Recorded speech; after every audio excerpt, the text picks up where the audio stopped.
मतदानाचा दिवस आणि मतमोजणीचा दिवस हे दोन वेगळे दिवस असतात. फार पूर्वी मतदान झाल्यानंतर तत्काळ मतमोजणीला सुरुवात व्हायची आणि मध्यरात्री किंवा दुसऱ्या दिवशी पहाटेपर्यंत मतमोजणीचे निकाल जाहीर व्हायचे.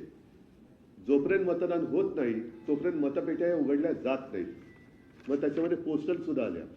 आता याच्यामध्ये निवडणूक निर्णय अधिकारी प्रभाग क्रमांक 200 ते 206 यांचे 8/1/2024 पत्र मतमोजणीच्या दिवशी मतमोजणी सुरळीत पार पाडण्याकरता उक्त दिनांकात झालेले टपाली मतदान हे मतदानाचा लिफाफा तपासून वगैरे खूप मोठे आहे. त्यांनी आज दिनांक 15/1/2024 रोजी दुपारी 3 वाजता सदर टपाली मतपत्रिकेच्या पेट्या स्ट्रॉंग रूम मधून बाहेर काढण्यात येणार आहेत. तरी त्याकरता आपण किंवा आपल्या टपाली मतपत्रिकेकरिता नेमणूक केलेला प्रतिनिधी यांना वरील नमूद वेळेत उपस्थित राहण्याकरता आपले स्तरावरून सूचना देण्यात याव्या. हे काय चाललेलं आहे, म्हणजे कोणता प्रकार किंवा कसली लोकशाही आहे? मला आणखीन एक मेसेज असा आला की संविधान म्हणते मतदान करा आणि निवडणूक आयोग म्हणते करूनच दाखवा. तर निवडणूक आयोग किंवा आयुक्त जे मुख्यमंत्री असं म्हणाले जसं तुमच्या माध्यमातून कळलं मला की हे रडीचा डाव खेळतायत, पण मग मुख्यमंत्री त्यांचे घरघडी निवडणूक आयुक्त म्हणून नेमणूक करतायत का? की निवडणूक आयुक्तांना काही कामच नाहीये? हा सगळा प्रकार जो चाललेला आहे, धाक दपटशाहीचा प्रकार करून पाहिला, त्याच्यानंतर पैसे वाटपाचा प्रकार करून पाहिला, तेही उघडकीस आले. यावेळेला सोशल मीडियातून बऱ्याच गोष्टी उघड झालेल्या आहेत. टीव्ही चॅनलमधनं सुद्धा बऱ्याच गोष्टी उघडकीस आलेल्या आहेत. अगदी मी परवा ठाण्याला गेलो होतो आणि मी आणि राज आमच्या उमेदवारांना सुद्धा कोटींची ऑफर करून त्यांची उमेदवारी मागे घेण्यासाठी प्रयत्न करण्यात आला. म्हणजे सगळ्या साम दाम दंड भेद एवढी खा कशासाठी सुटले यांना? का एवढी तुम्हाला ही महापालिकेची निवडणूक, नगर परिषदेच्या निवडणुका म्हणजे मला असं वाटतं की यांच्याकडे महायुतीकडे कर्तृत्व काही नाहीये म्हणून वाटेल ते करा. तिकडे गणेश नाईकांकडे त्यांचं मतदान केंद्रच फरार झालं. म्हणजे टांगा आहे की नाही जागेवर मला माहित नाही, पण मतदान केंद्र फरार.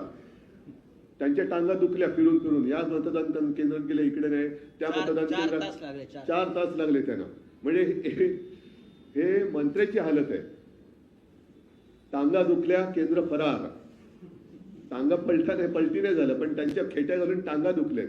आता डोक्यावर हात मारावा की पाय चेपत बसावे हा गणेश नाईकांपुढचा प्रश्न असेल. पण ह्या सगळ्या गोष्टीवरती इलाज करायचा असेल तर मला असं वाटतं निवडणूक आयुक्तांना तत्काळ निलंबित करून त्यांच्यावरती कारवाई केली पाहिजे. कारण हे बसल्या जागी फुकटचा जनतेचा पैसा खातायत आणि सत्ताधाऱ्यांची लाचारी करतायत असंच मला नाईलाजाने म्हणावं लागतंय.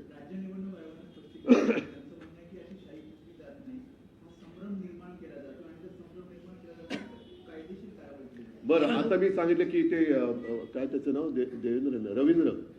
रवींद्रच्या नावापुढे बाईचा फोटो, ते काय? मग त्यांची ओळखच पुसली तिकडे. गणेश नाईकांचं मतदान केंद्र फरार आहे. अनेक ठिकाणी काय ठिकाणी म्हणजे ठाण्यामध्ये मला अशी तक्रार आली की तिकडे कोणी मार्गदर्शन करायलाच नाहीये कोणाचं मतदान कुठे आहे.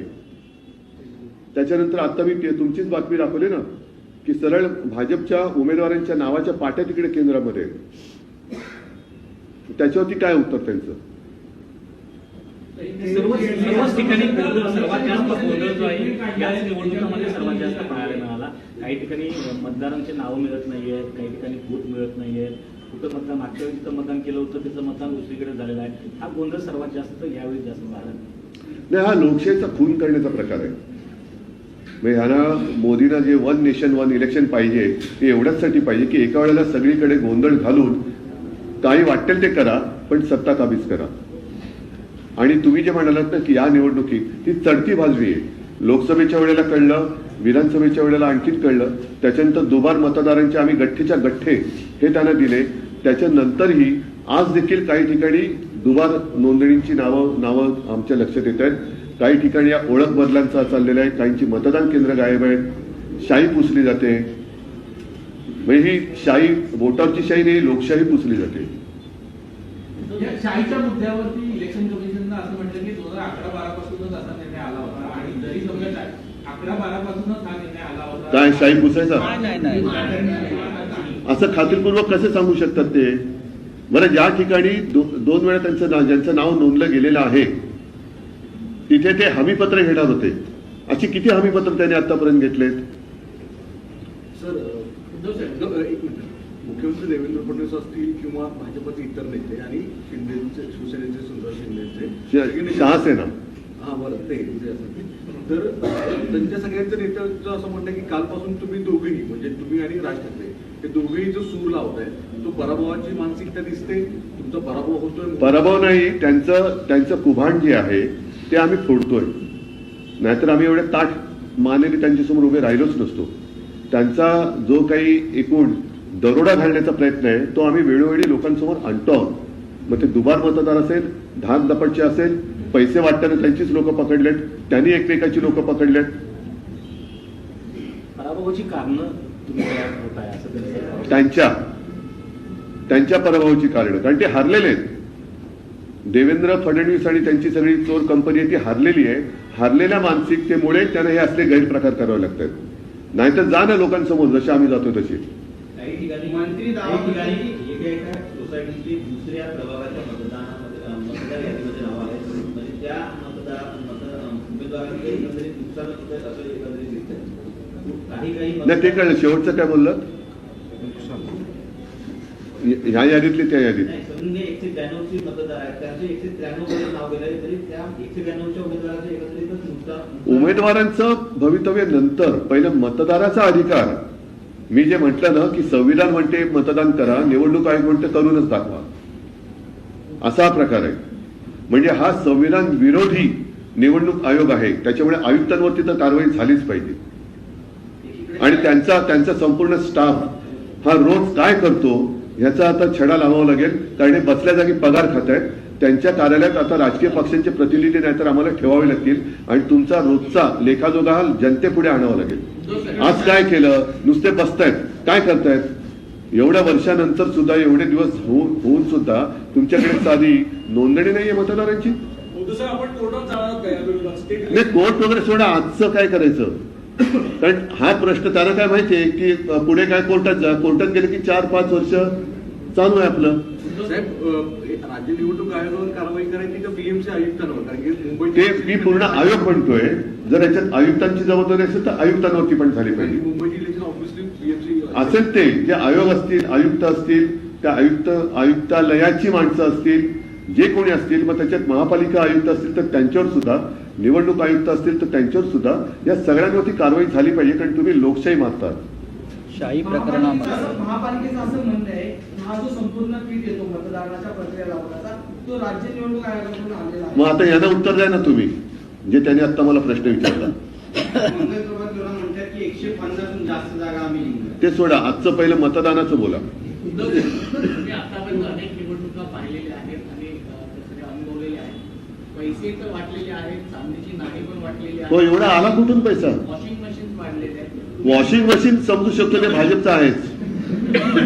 मिक्सर पण वाटले. हो, मिक्सर पण वाटले. सगळ्या भ्रष्टाचारांना मिक्सर मध्ये टाकून मिक्स करतात भाजपमध्ये. त्याच्यामुळे त्यांनी मिक्सर पण वाटले. पण मिक्सर जरी वाटले, वॉशिंग मशीन जरी वाटली, तरी जनता शून्य आहे.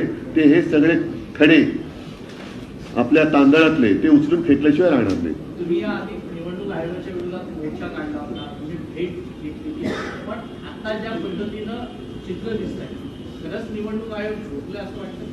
झोपेचं ढोंग करते. साहेब, स्वतः तुम्ही मतदान केलं का? आणि मगाशी तुम्ही मतदान केलं, दावा करताय की शाही जाते. आता स्वतः मी पण आता पुसून बघणार आहे शाही. हा, म्हणजे पण एक आहे, मी काय दुबार मतदान, एक तर माझं कुठे नाव नाहीये, त्याच्यामुळे दुबार मतदान करायला जात नाही. हा प्रश्न गंभीर आहे, तो गांभीर्याने घेतला पाहिजे. टीव्ही चॅनलवरती सुद्धा काही रिपोर्टर, मला त्यांना खास धन्यवाद द्यायचे की ते स्वतः डेमो देत आहेत शाही पुसण्याचं. आणि हे एवढं जर का ढळढळीत सत्य, बोटावरची शाही जाते हे सत्य देवेंद्र फडणवीस आणि आयुक्त किंवा निवडणूक आयोग नाकारत असेल म्हणजे ह्यांची मिलीभगत आहे. ठीक आहे, चला, तरी सुद्धा मी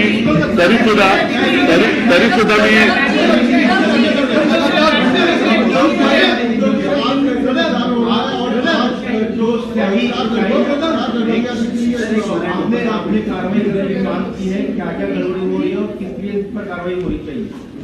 और वो भी जिम्मेदार शायद ये पहला चुनाव है जिसमें बहुत सारी शिकायतें आ रही है। मतदान के बाद जो इंक लगाई जाती है तुरंत वो निकाली जा सकती है। ये तो गंभीर है और ये मुझे कुछ फोन भी आए और आपके टीवी चैनल पर मैंने देखा भी। इसका मतलब ये है कि चुनाव आयोग, और अगर मैं आरोप लगाऊं कि सत्ताधारी पक्ष है उनकी मिलीभगत है।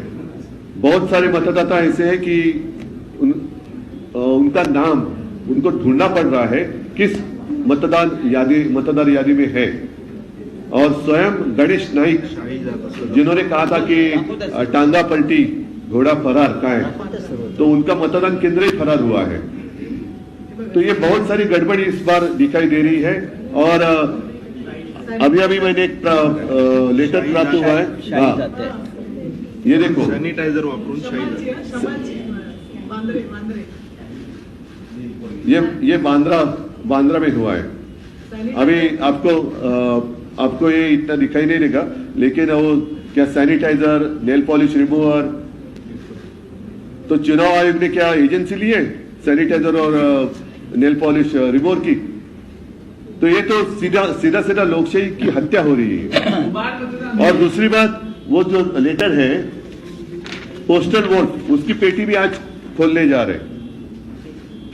तो ये सारी बातें देखें तो मुझे ऐसा लगता है कि चुनाव कमिश्नर जो है, आयुक्त जो है, उनके ऊपर कार्रवाई होनी चाहिए। और वो किस लिए पैसा ले रहे, पगार क्यों ले रहे, सैलरी क्यों ले रहे रोज इतने साल? मतलब अभी मुंबई कारपोरेशन की इलेक्शन और साथ ही साथ अन्य जो महापालिका है उनकी इलेक्शन 5, 7, 9 साल के बाद होने जा रही है। 9 साल इन्होंने किया क्या, क्यों आपने पगार लिया है? और ये जनता का पैसा है। और अदरवाइज हमें हमारे पार्टी का एक प्रतिनिधि उनके कार्यालय ऑफिस में बिठाना पड़ेगा कि रोज क्या कर रहे हैं आप, हमें दे दो, जवाब दो। चुनाव आयुक्त भी नौकर है, वो राजा नहीं है। मतदार राजा असतो, आयुक्त नसतो। ठीक आहे, तरी सुद्धा मी सर्व जिथे निवडणुका सुरू आहेत तिथल्या सर्व मतदारांना खास करून विनंती करेन की प्रचंड संख्येने आपण बाहेर पडा आणि लोकशाहीचा खून करण्याचा जो प्रयत्न होतोय त्या प्रयत्नाचा खून करा, आपला मतदानाचा अधिकार बजावा आणि गुंड भ्रष्ट यांच्याकडे आपलं जीवन सोपवू नका। सगळ्यांना धन्यवाद। जय हिंद, जय